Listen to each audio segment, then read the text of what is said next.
Hello there once again, wonderful brothers and sisters. We look at so many interesting things that have been happening. And this is something very, very different that really caught my eyes at the United Nations Civil Society organizations. And guess who was there?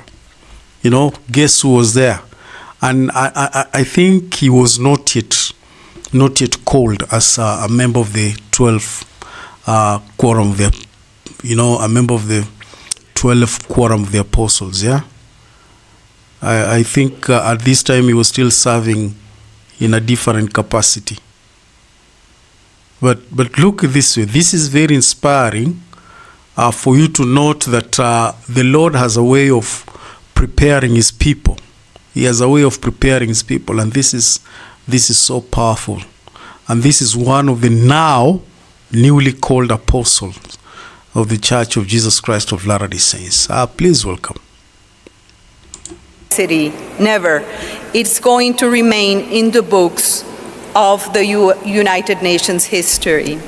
Thousands of United Nations delegates and general attendees from around the globe are taking home a wealth of shared experiences after the UN Civil Society Conference completes its final session after 3 days at the Convention Center in Salt Lake City, Utah. Actually, this is the first time to come to the Utah, so this is quite different from my areas, but I can see a lot of nature. The conference, normally held in New York since the early 1950s, moved to the Mountain West and enjoyed a unique blend of civic, community, and faith-based support in Utah, including the goodwill engagement of the Church of Jesus Christ of Latter-day Saints. This is the end of the cheese production. This machine cuts it and the volunteers come in and package it. Which opened the doors of its humanitarian outreach at Welfare Square. The Tabernacle Choir's music from the Conference Center. And hundreds of thousands of meals prepped for people in need from volunteers who signed up on the website justserve.org. I was standing on a line with a six-year-old who got out of first grade so that he could come. And I said to his mom, "Why did you do this?" And she said, "Because I want my kids to learn about volunteerism. Here's a great chance to do that." I'm humbled to address such a diverse and distinguished audience. Gerald Cozet of the presiding bishopric spoke to the General Assembly in the final day, praising the good. He was then the presiding bishopric, but now he's a member of the 12th quorum of the apostles of the Church of Jesus Christ of Latter-day Saints. Work they do for a safer, compassionate world, and encouraged and thanked the younger generation for getting involved. I was very impressed with the number of young people we had here in this conference, a lot of the rising generation, and I'm sure they will remember that conference.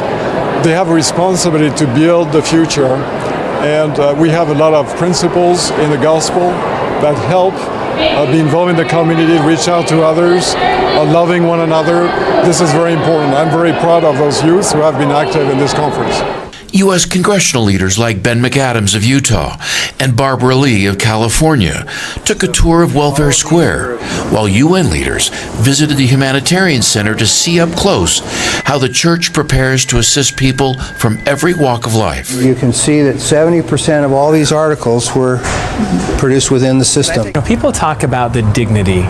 We help them, meet their immediate needs, and we do it with dignity, we do it with respect, and we do it with love for the individual. Lifting people out of poverty into opportunity. I'm very impressed with the comprehensive nature of the services provided here, and I really would like to see more in my own district. One of the highlights during the conference happened when many delegates were treated to some of the songs of the Tabernacle Choir and Orchestra at Temple Square. And in a way, wrapping up their experiences of the conference with the inspired hope that music so often gives. One word, magical. It's all about uniting people. It's all about connecting people. What I took out of there is much more than just the ordinary music. I feel the message that is going to the world and something that deeply connects us together. Powerful. That is powerful. Like you see how the church is well organized, the humanitarian.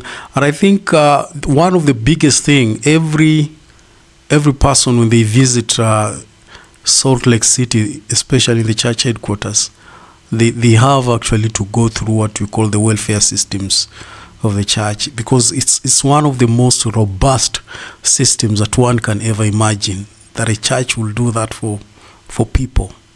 And this is actually God. You know, this is God. Tell me what you think about this conference here. Otherwise, thank you very much. God bless you. Looking forward to see you again next time.